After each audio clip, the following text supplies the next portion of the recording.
spinning. It says it's I streaming think we're live. live now. Yes. It's Wow. We're exciting. going to record. Huh. Yeah.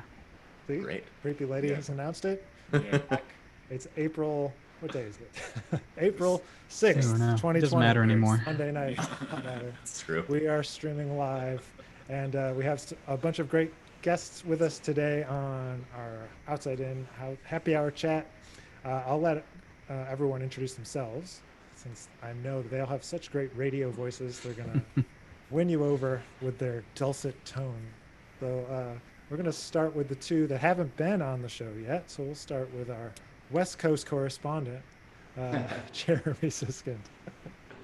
Hey, what's up? My name is Jeremy Siskind. I'm a pianist. I actually just had a record come out last week on Outside In, which is called Perpetual Motion Etudes for Piano. It's a recording plus book project of some pieces for piano that are way too hard. And that involves some amount of written material and some improvisation. And yeah, I'm based in the LA area, and I'm honored to be here. First time caller, long time listener. Perfect. Chris? My name is Chris Teal. I'm mostly a drummer and teacher, and let's see. I am based out of Fayetteville, Arkansas. So everyone kind of has a different idea of where that actually is in the country. So I might be Midwest, I might be South. You know, whatever you bring to the table, I'm somewhere around there. But let's see, project. Oh yeah, we have a Institute for Creative Music Collective tribute album or release. Not a tribute to us, although that's coming next year. Tribute to St. Vincent. An album is coming out on Outside In this Friday. Is that right, Nick? Yes, that's correct. Something like that. Cool. Excited to be here as well. Great. How about Nick? Yeah. Well, my name is Nick Grinder, not Nick Finzer, as probably you can tell from a lot of different reasons. I'm also a trombone player, though. I live in New York City. I had a record come out about a year ago called Fairlawn on Outside In. I also have one that I self-released a couple years ago, too, called 10 Minutes. Yeah, just happy to be doing something here in quarantined New York City. We've got not a lot going on right now, so not a bad thing. And Caleb? My name is Caleb Curtis. I'm a saxophonist, and I have a collective ensemble called Curtis, Garabedian, and Speranza, a trio, and we have a record out on Outside In called New Year. And our plans for doing the follow-up have been postponed due to this situation. So whenever we get a chance, we'll be back in the studio for our next one. And I have a record out on Imani Records called Brothers, and also a couple years ago came out with an album called Freebird with another collective band called Walking Distance with Jason Morano on piano on Sunnyside Records. And but those seem long ago, those recordings. Even though I have a new album coming out in the fall, also on Imani, called Ain't No Storm, but that was recorded in March of last year, so it already seems like another life. But I'm looking forward to that one coming out. I guess that's how these things go. Yes, indeed. There's a very important question I have to ask to our two new callers. The two existing callers, I suppose, don't really need to answer unless they want to update their answer from the last time they were on the chat. But we've been asking all the artists, if you had to quarantine with a living or dead musician of your choice, who would it be and why? But a lot of times it turns into a discussion about who you would not want to be stuck with. But such people as, let's see, Miles Davis has been a common not wanting to be quarantined with person. And sometimes a spouse is the most common actually wanting to be quarantined with them. I can't speak, sorry. And yeah, so Jeremy, who do you think you would want to be quarantined with? Wow, this question is so difficult because like you want to say something motivational, like about who you'd want to learn from and really pick up their tips and tricks. But really, it seems like the main thing about being quarantined with somebody else is like just being able to deal with them on a day-to-day basis, right? Right. Like this so, is like the challenge. yeah, I'd love to say a Thelonious Monk or a Miles, but I don't think I could like be in a room with them for that long. For some reason, my mind keeps going to Joni Mitchell. I don't know. But it just seems like she kind of has an endless wealth of creativity, and she would kind of keep things light and entertaining, and but also with a lot of musical depth. I don't know. Joni Mitchell just came to mind. I'm going with it. Good selection. It's a good selection. You think you'd get sick of her after a while, though? I think I get sick of anybody after a while. And honestly, I'd probably get sick of anybody after like a couple days. But that's more on me. Amazing. And Chris, what are you thinking? I think I mean I would take just about anybody, but like in the actual like they are dead and embalmed sort of phase right now. Nothing against my current situation. I could just actually like use some silence. Yes. So I'm down for whoever needs me to babysit, their mausoleum right now. That'd be great. That's funny. Well, we have a new addition to our quarantine chats that we're taking live questions also from Facebook. So there might be questions that come in. Oh, good. The latest I like was questions. from yeah. So there could be some questions that come in. So if you're watching live on Facebook, feel free to drop in a question. Or if you have my phone number, you can always text me, and then I'll see your question. Can I text you? Would that be okay? Yeah.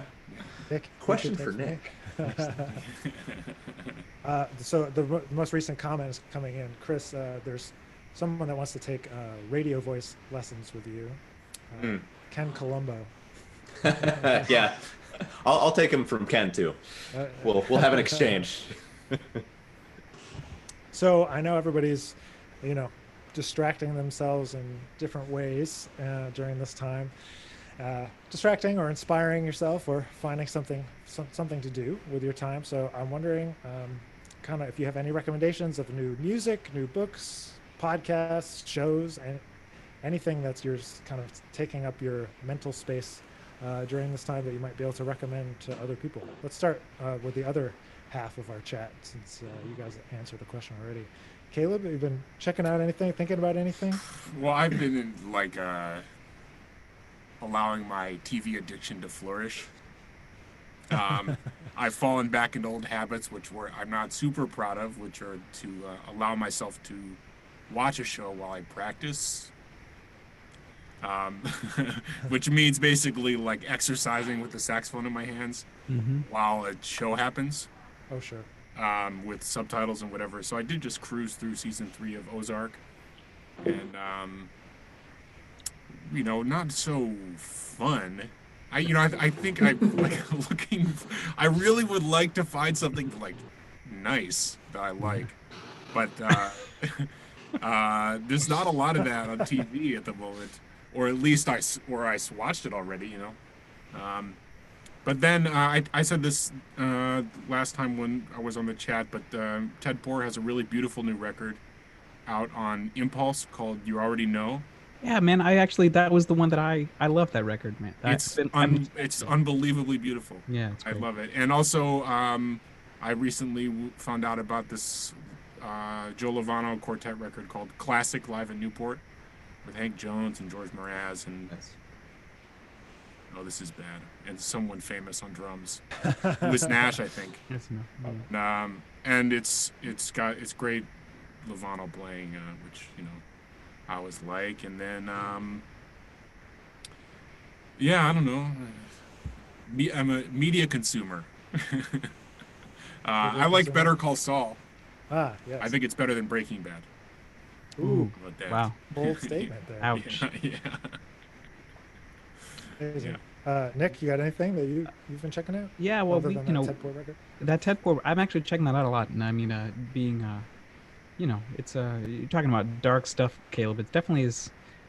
That stuff seems to resonate a lot. I mean, not a lot of happy shows really seem to be, calling me right now. I've actually been rewatching The Sopranos, which is kind of nice. It's a good show. It's great. I'm listening to Ted Poor record a lot. That's also fits the time a lot. I live right by a hospital, and Manhattan has been cool. It hasn't really been hit too bad in terms of,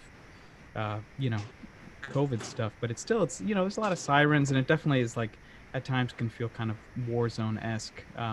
So that Ted Poor record, real dark, real sad, real great though, really good. But yeah, I don't. I hear it as oh, you like it? as Yeah, I mean, I as like it. as like celebratory. Interesting. I think I mean, it's a great album, so it has a wide variety It does. of. It does. It's got a lot of different stuff going on, but I mean, there's something, the starkness to it. I feel like is really, kind of pulls you in a little bit more into sort of a darker. I don't know. To me, to a darker side. I mean, I feel like it is really. It's got a lot of emotional range, but it's Yeah, definitely. but yeah, I've been watching Sopranos a lot. I've been actually practicing kind of a good amount, which is nice. I've been playing a lot of Bach, doing those cello suites, which you probably know, Nick. I mean, it's just kind of a bear for trombone. Yeah, I so think those are hard on any instrument. they're hard on any instrument. Yeah, I actually got this. You're not that bad on piano. Yeah, Single note lines. yeah, you like, Yeah, you play- have harder Bach to deal with. I guess you could play any orchestral arrangement. But yeah, I've been doing that. I've been doing some practicing, and I've been just trying to chill out and hang out and whatnot. It's a hard, weird time, so I'm trying to be gentle. Yeah. Jeremy, what have you been checking out? Well, I kind of started doing semi-unintentionally a weird thing, which is that I realized that there's no list that I can find on the internet of every solo jazz piano album. So I started making one as best I could, and with the help of people on Facebook. So I'm now up to over 400 solo jazz piano albums. And of course, as people have been suggesting them, there's been a lot of stuff that's like really, I'm like, ooh, I want to check that out. I didn't know that existed. So I think the one that's gotten me the most excited so far has been Bill Carruthers' album, where he plays like songs from the Civil War. But he's like, I don't know if you guys have checked out Bill Carruthers. He's a genius, and he does them in all these crazy polytonal ways, and he just plays the instrument so well. There's Cedar Walton and Mulgrew and Kenny Barron solo piano records that I was not familiar with. There's a Gonzalo Rualcaba solo piano record called Faye. That's really, really great. So I've definitely been digging into a lot, way too much, just like piano stuff. Rewatching some Curb Your Enthusiasm. Oh yeah. And then I've been rereading a couple of books. Reread David Foster Wallace's Brief Interviews with Hideous Men, which is a great classic, and reading some Raymond Carver short stories right now, which are also very stark. So maybe they fit in well with the time. So yeah, those are a few things I'm checking out. Did you guys see the Larry David's COVID announcement video?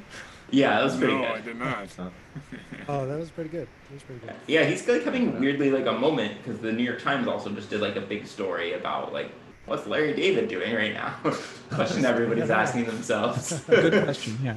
Yeah. Top of mind. He's Very opening a important. spite store. That's true, actually. Yeah. What about you, Chris? What have you been checking awesome. out? Let's see. I've been checking out a lot of stand-up comedy lately. So, been digging into Michelle Wolf. The new Mark Maron special is good and of this time. There's a podcast. I can't remember the name of the interviewer, but called Good One, that digs into like a specific joke from a different comedy special, and so it's kind of cool to hear, the behind the scenes and like the way that people construct those jokes and things like that. So it's adds a little bit of levity, but as modern comedy or just like comedy throughout the ages, it's always can be very topical and interesting and relevant as well. So let's see, stuff like that. There's the new Eliza Schlesinger sketch comedy show is really hilarious. So I think that just came out recently. I would recommend that. Can I jump bizarre. in? Sure. I don't know if you guys have seen Taylor Tomlinson, who you may not have heard of, has a new Netflix special. It's fantastic. Yep. Yeah, we just watched that the other night. And Maria Bamford is doing a Zoom show like every day, like a free Zoom show. She's great. She's amazing. So we tuned into a couple of those. Sorry to interrupt, Chris. Yeah. Oh no, they're great. Yeah, absolutely.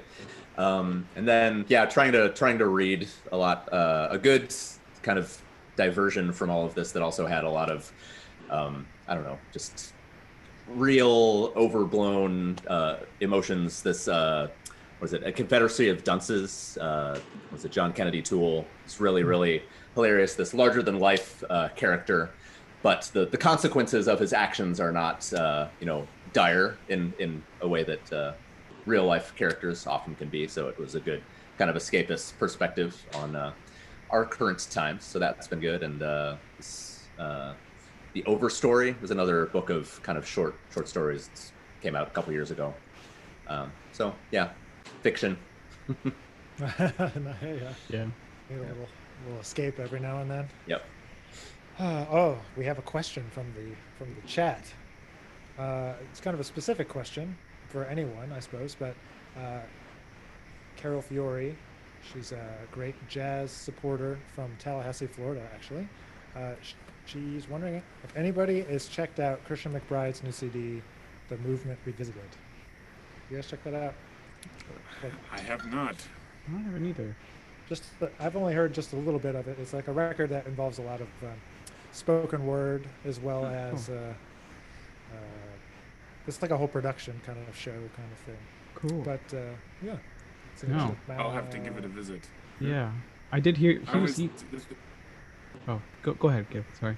No, the thing about Christian is every time I hear him, I reminded of how overwhelmingly strong he is at the bass.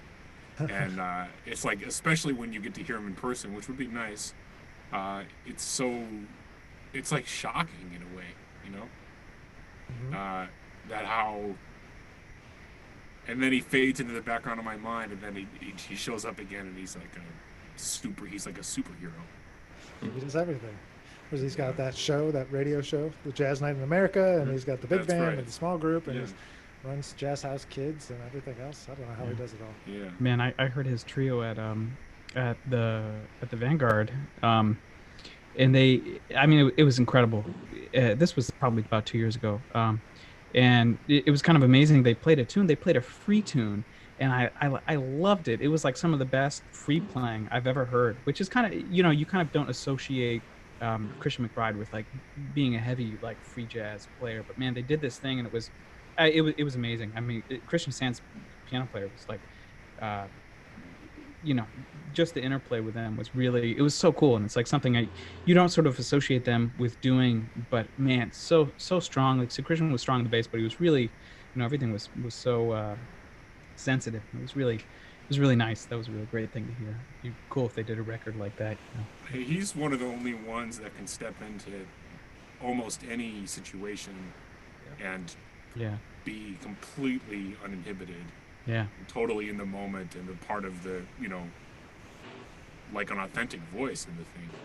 Yeah. I'm excited to hear they released one track, the new Joshua Redman Yeah. mood swing band thing. There's a that's video. gonna come There's out. a video of that. Did you see it? Yeah, I saw it. At the Falcon. Yeah. Is the record live, or did they do this? No, this just they put out like a single last I heard, but Yeah. I just grew up listening to all of those yeah. guys and idolizing all those Yeah. guys, and so hopefully the record's great. And but I mean, each of those guys individually is so great. Yeah, I'm it's in a really band, cool. it's crazy. Yeah.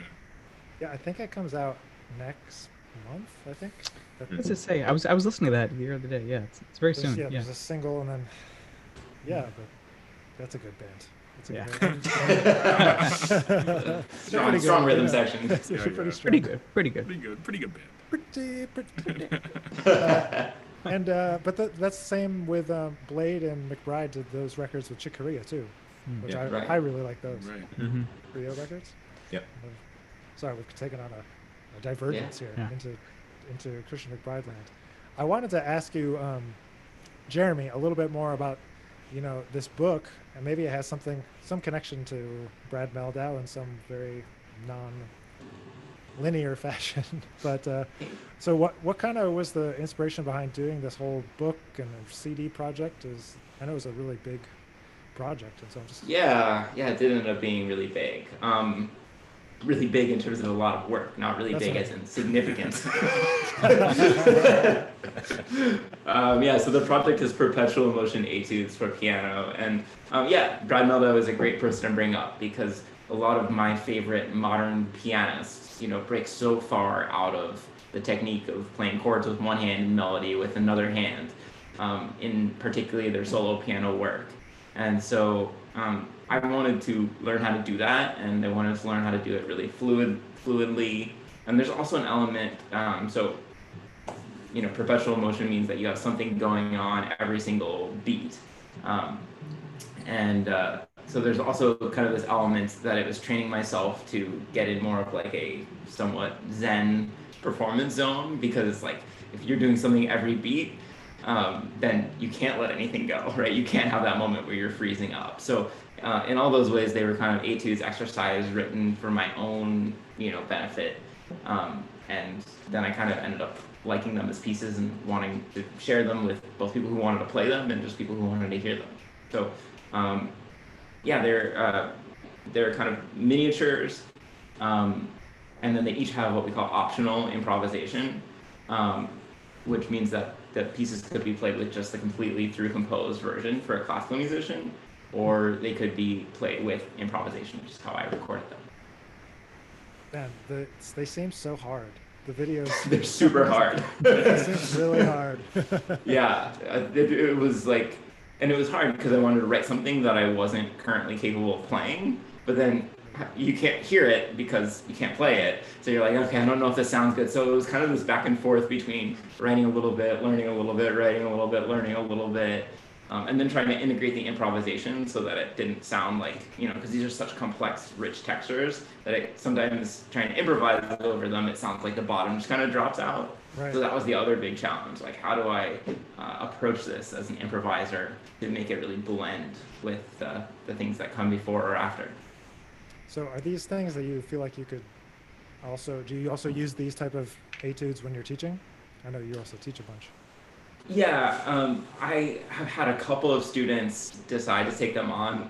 Honestly, most of my students aren't really kind of at the level that they want to be dealing with this. Sure. I don't really think of them as like teaching pieces, in terms of like, involve them in your pedagogy. But they definitely stretch my brain in other ways. So I think they're great for students to take on who might want to figure out, okay, how would I adopt some of those textures that people like Brad Meldau or people like Fred Hirsch or Gonzalo Rubalcaba, incorporate in their playing. So hopefully there's something people could learn from. Right. Well, I'm sure. I learned how overwhelming the piano is by watching you. Man, I'm still learning that lesson. Have you guys checked out any of Fred Hirsch's concerts? He's been posting like cool. Yeah, every day I think. Every day? Nice. Yeah. Wow. Whole repository. I don't know if they're still Nice. there, if they go away, if he deletes them. I don't know. Yeah, I don't know, but I know it's at 1 Eastern every day. He 1 does Eastern. just a really short set. And Chick's been playing like every night as well. But I think, yeah, I think on a less rigid schedule. Yeah, I remember seeing him saw a video of him. He was going through a bunch of his compositions. Like he would play and then he would stop and then he'd just start talking about. Oh, that's cool. Remember when I wrote this or whatever. So I don't know. Nice. So what else are people working on? I know people are, maybe have talked about some of the things like playing Bach or their etudes, but we heard kind of what Jeremy's big project is. What else are you guys thinking about during this time? Well, I've been Anything wondering, maybe I actually sort of want to ask Jeremy about it, but I'm trying to figure out how to, when I get to the end of an etude, to feel the same as I did at the beginning, and it physically. And I find when I get to the end, I'm all fucking worked up, Yeah. And I'm like, instead of relax at the beginning, and it seems so far away, the possibility of getting the effort. So for me, it's like this. It's like a line with the horn, but just to get the energy all focused directly this way, and to keep my fingers relaxed. And so I don't know. I've been trying to let all of that tension go, but still have the power, and I'm just finding it very, very difficult. It starts at the articulation and ends in the pinkies, and it goes through the whole thing. But And you want to ask me about this? No, I wanted to ask you, like, if when you're doing these etudes, how do you feel after you finish it? Like, Um, or like, how do you deal with that, the like physicality of the effort of getting through it? Because, I mean, you're talking about the like sort of this flow state with them, yeah. that you can do it and not get caught up inside of a single beat. I think that those things are related because the tension comes from trying to play it instead of just playing it, right? That was deep. That was deeper than any answer I'm gonna come up with. Thanks, Well, guys. it's See you just- later. That's enough. Yeah. I mean, yeah, it's funny because the first thing that I usually talk about with pianists who have this kind of question is breathing. But obviously, like you're already, deeply involved with that. I mean, I try to, like, I think when it's going well, I'm listening for a longer line. If my thinking is note to note, then I'm going to be putting forth a lot of effort and I'm going to be putting forth a lot of strain. But if I'm thinking phrase wise and I'm thinking in terms of gestures instead of individual notes, that's where I have more success. And there's a funny thing that happens on the piano. I think it does happen on some other instruments, like Chris, probably the drums and other places where, you want your muscles to be coordinated with the way that you're trying to phrase. So like your big muscles make your big motion. Your small muscles make your small motions, right? Your fingers play the notes, but your elbows play the phrases on the piano. And those sorts of divisions of labor keep you from getting tired, right? And so this funny thing happens for me, at least, that when I think and listen in those long phrases, I start using those big muscles more.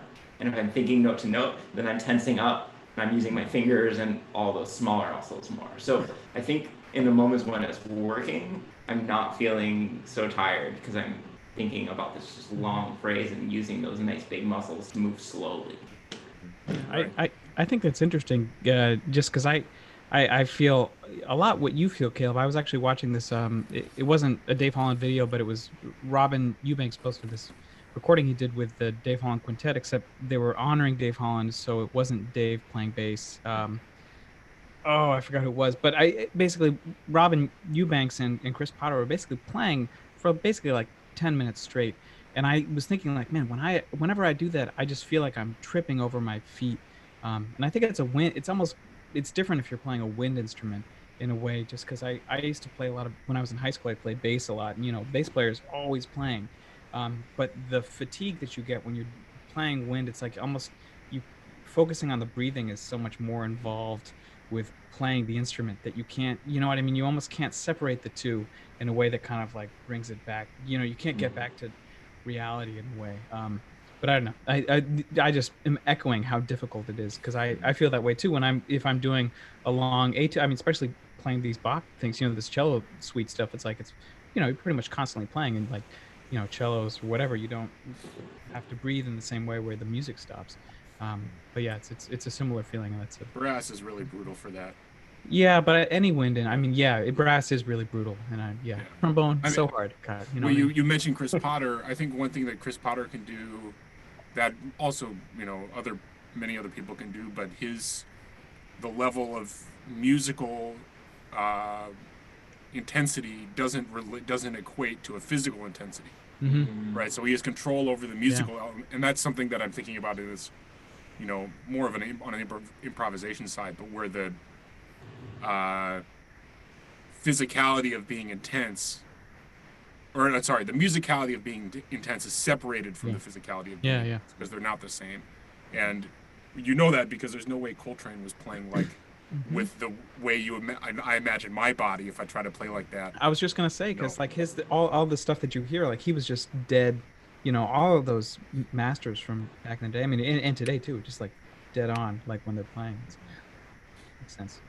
I also wonder how much of that has to do with just the reality of playing with other people while you're doing that, and so it just kind of in a social way maybe forces you to like get outside of yourself in a way that if you're entirely like blinders on, like I'm just feeling and moving and things like that, it's not necessarily like socially awkward, which is why people at that level maybe don't do it, but it's just that they've opened themselves, or maybe they've practiced through certain ways that like big physical movements serve them, and then they're so, you know, just meditative with it that the experience is entirely communal, and they're having that sort of interaction. And you know, big movements or gesticulations or I don't know, physical gestures kind of make the social situation of playing with other people kind of less, I don't know, connective. That's fun. The big physical movement, when I see someone do it, makes me crazy. You know, I think like, how dare you do that? There's no way it's helping. They're like this. Yeah, or anything, you know, it's like, Right. or when you see somebody and they're not settled, they're not strong behind the instrument. You know, their body is like contorted some weird way, you know. It is And- unsettling to look at. Yeah, and like, man, did you not think about it? I think there are also some people that are really, I think that maybe like the way Jeremy was alluding to, are very deliberate with their movements in a way that's almost, you know, like they're dancing with it, and it's like this doesn't necessarily need like the weight of like stomping your foot or something like that, but I don't know. I guess I've been in a lot of situations where I have the same reaction as you were saying, Caleb, where it's just like, oh, that really frustrates me to see somebody, I don't know, like gyrating or something. But then I don't know, maybe I've just also come to appreciate that there's a deliberateness that can also be with that. And I think that there are people that also like do it totally just for effect, in a way that they're not, you know, doing it to bring people into it. It's like, look at me, don't look at what else is going on. And it's like, you know, they're having a show, whereas some people are just, it's really, can take I don't know, the physicality on a different level that actually connects with the band and I don't know, with the audience as well. There's something that Kurt Alling said in a masterclass that I've just been thinking about ever since and wondering whether it's true. But he would tell people how to stand to breathe properly. And then he would say, I've already done this, so I get to stand like this. Like, because I understand how it's supposed to feel. Which I think is so interesting, because I always look at, you know, those things about posture or how you want to be at your instrument. It's like, oh, once that's in there, like, that's how you do it. Like, you know, you want to do that same exact thing every time to maximize. But he's like, no, I've got the feeling of that. Like, I can do anything I want now, which I thought was really interesting. That's a really interesting thing too, just because you know, having that feeling is like the movement informs the feeling, which is, or the non-movement or whatever, the posture informs the feeling that you go with when you're executing X, Y, and Z. It's interesting. Like, I just want to say about the movement thing, Dave Taylor, great, one of the best, probably the best bass trombone player. I mean, one of the best probably in the world. I mean, that guy, he moves so much when he plays, but he's one of the most powerful, you know, one of the most powerful bass trombone players around, basically. I mean, it's so it's interesting just to think about, you know, like, what are you taking, you know, what is being subtracted when you're moving, and it's like, you know, being able to play the bass trombone, number one, but being able to play it like him, being able to play it like him, the way that he moves, it's like, okay, so maybe, you know, maybe it's a similar thing. Maybe he's figured it out to a point where he's got it down, and those movements are helping, or whatever. I don't know. I find like whenever something's going wrong while I'm playing, I'm like, oh, I've gotten myself into a strange, like, Absolutely, I'm the same way. Yeah, Exactly. either with stress or tension or like standing weird. It's like a sitting in release of the stupid tension chair. almost. Yeah. So sometimes I use it to like move around just to like get back to like the fundamentals or like whatever part of those fundamentals, at least for me, you know. Yeah. John O'Gallagher told me that he practices a lot without playing, but just holding the horn and imagining as much of the detail as possible while he did it. So the sound, like the pitches, the sound, the articulation, the feeling of practicing, but without actually of playing, but without actually doing it. And then when I went home and tried to hold the horn and not play, I was like, oh man, I've never held it and not played it. Yeah. You know, I always am playing it when it's in my hands. But there was a lot to be learned for me from that, in terms of like finding where the tension is in my wrists and in my arms and stuff, that maybe in a different way I wouldn't have noticed, because I had never just like stood there with it. Yeah, do you guys find it are you guys like constantly amazed like I am how I don't know how those elementary things like continually seem to like slip away from you. I'm just like, okay, I have no idea how I'm supposed to like sit at the instrument right now. You know, like how do I get myself set and you know, and then of course like trying to instruct students and you're like, oh, I should know that. I should really know exactly how to tell them how to hold their wrists and I kind of know. Like I know when it's really wrong.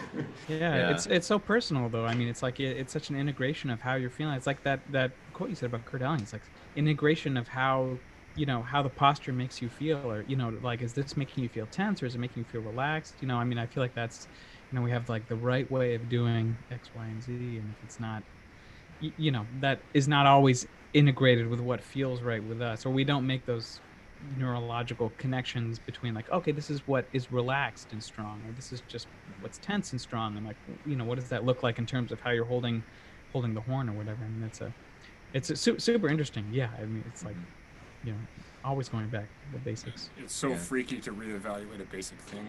It sucks. Recently I was like, wait, how do you articulate? I was like, how long have I been playing for? Since I was 10, and I don't know how to go ta ta ta ta ta ta ta ta ta ta.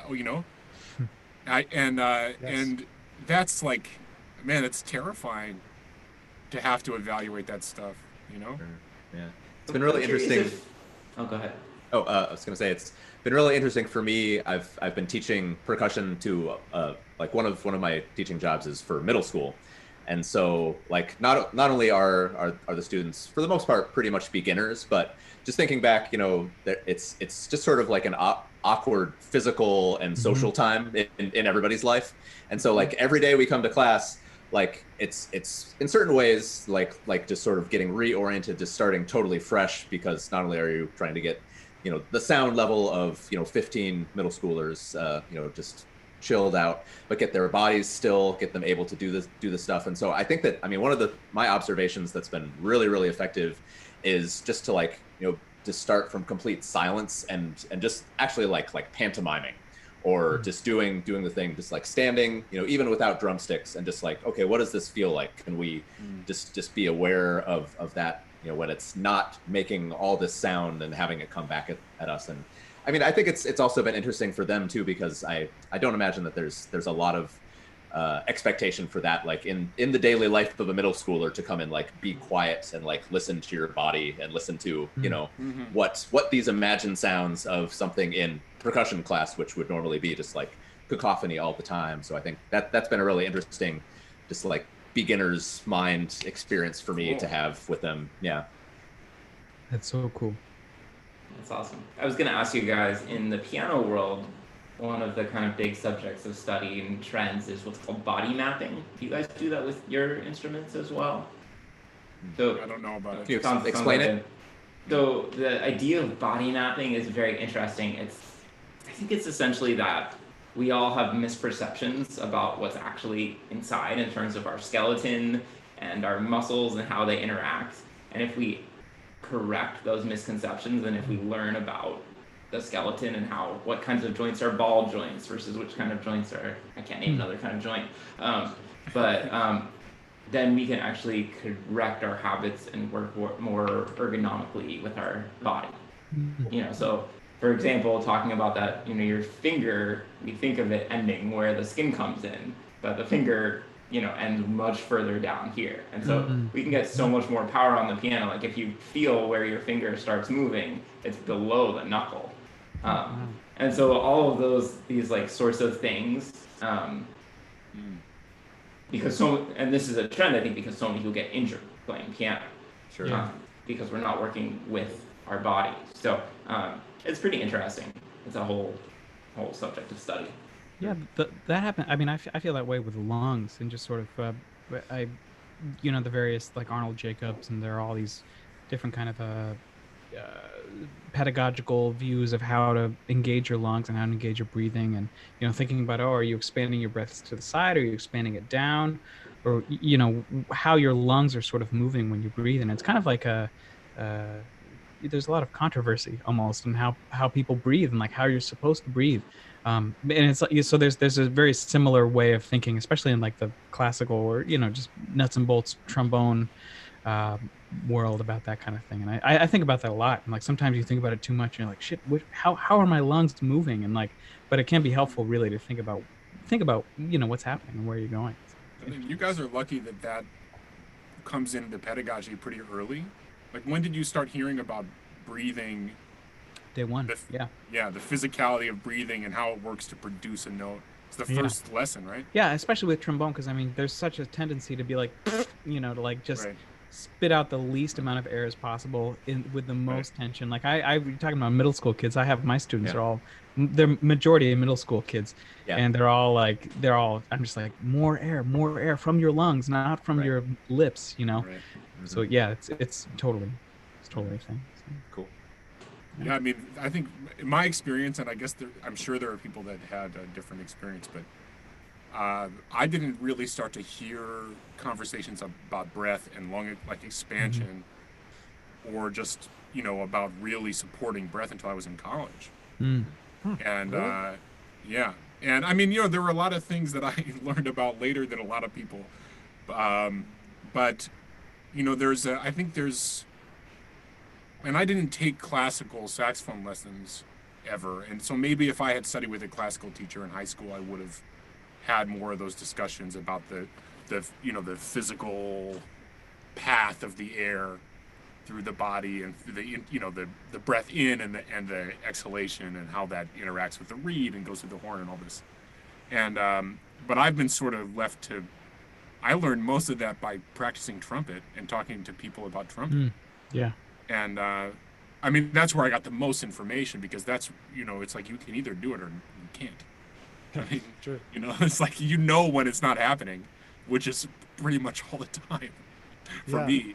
But this idea for brass instruments that as soon as you're done breathing in, the air is already coming out, that you don't introduce tension by holding the breath in your body. Well, that's not something that people always mention. They don't get to that part, and that's the part that I have been engaging in with my students a lot, is because I've come in touch with a lot of people that are injuring themselves, and so they're getting focal dystonia from playing with too much tension and playing without understanding, because like Nick said, this is very controversial in the brass world. I don't know if maybe it's the same in with piano and drums. There's some little thing, but like people will argue about this. And like Nick was saying, like where to breathe, like is it up in your chest or back or down or sideways, up and down? But like what I've decided is that the thing that I go with in my teaching is just like trying to help the student find the way that feels the most natural and produces the result that we want. Yeah. Because otherwise, just like to me, just the enemy is the tension. Exactly. Want to be relaxed. There's all these people that subscribe to this thing called the breathing gym, and it drives me insane, because they're like, okay, you're gonna breathe in for 4 beats and out for 4 beats and in for 4 beats and out for 12 beats. I'm like, that's fine, but you're like freaking yourself out and getting so tense. Anyway, all right. Yeah, that's a whole thing. I feel like there could be like a podcast on that, man, because it's like, I'm down. I could just listen to you guys talk about breathing. Yeah. But definitely reduction of tension. That's the. I imagine it's the same with the kids. I mean, anything. It's weird. It's like everything we do is tension. It's like this weird tension and release. You like, and it's like our yeah. So. Can I ask like a mildly dark question? Okay, Yes. so For me, you guys have like basically superpowered lungs, right? As brass players, or maybe to a lesser degree as a woodwind player. And coronavirus is a lung disease. Right. Does that mean that you feel like, your lungs would be more able to fight it, less able to fight it? It doesn't make any difference. I did think about it. So it's crazy. I actually think that I had this. It was Really? about 3 weeks ago. I had a fever, and I felt like there was basically like a cinder block kind of on my chest for a while. And I was practicing. I was practicing pretty much the whole time. It wasn't bad for me, and I don't know. Maybe I didn't have it, or there's no way of really knowing because the testing was so, the testing was hard to get here. But I felt like I definitely noticed it more when I was playing. You know what I mean? It's like the expanding of the lungs thing. It was just like I mean, who knows? Because we've been doing, we've all been probably practicing pretty regularly for the better part of our lives now. So it's kind of hard to know like how you feel without it happening. But I mean, I definitely felt like it was real. Like I noticed it way more than maybe other people. I mean, it was very noticeable to me, especially when I was playing, and especially like I was like, man, I can't, I, you know, yeah. can't do. I mean, certain. we know other wind instrumentalists that Yeah. have very serious, experiences in Yeah. this, and so I would say that even if it feels like we can take in all this air and have all this power, the intensity when you're really sick with it overwhelms that Yeah, absolutely. beyond. Yeah. Yeah, there's a trombone friend of ours that's Yeah. on a ventilator or a ventilator respirator. I don't know which one. Yeah. It's like, Yeah. Yeah, so Ron I Woke don't is protects. I don't think Yeah. it protects you at all. no. No. Yeah. Would be nice. So you're not going to see a big spate of people just trying to play brass instruments. It's Work out their lungs. fair. Yeah. We didn't say Through a that. national brass program. I would Yeah. imagine that if it's not any better than someone who's running. Yeah. In terms of if you're using your lungs and really breathing. Yeah. It's definitely something I've thought about, like also from a running perspective or just doing other heavy exercise, just like kind of pausing in those sort of moments to like, okay, this is pretty lucky, especially given the current situation, to like be able to have full capacity of of our facilities, and just like remembering like, okay, I'm really tired while I'm doing this, but this is pretty fortunate, and being thankful, like, okay, I can run up this really steep hill and it feels terrible. It's like that's pretty lucky yeah, to be able to do. And just kind of noticing those little things, because as we're finding out, don't want to take it for granted, because don't really know. I don't think, also like with Nick, what Nick is talking about no tension. Mm-hmm. I don't think that we might just be more aware of our lungs than some other people, but we don't have increased capacity. Yeah, that's like that's not. We're not doing anything extra. Any like extra is, you don't want more. You don't want to have to work out your lungs so much to be able to play that you need extra capacity. It's just enough to use what you have, but you have to use it with awareness, and then it feels good to take a big breath. I think some people don't really know what a big breath is. Mm-hmm. Yeah, it's a fascinating concept. We're spending this whole time talking about breathing. I love it. Good. Oh, topical. Yeah. Very And then is there any overlap between yoga and brass playing, wind playing? Those people claim to have the most, they're super into their breath. Yeah, I mean, I did yoga. I did like a year and a half of kind of a couple times a week yoga.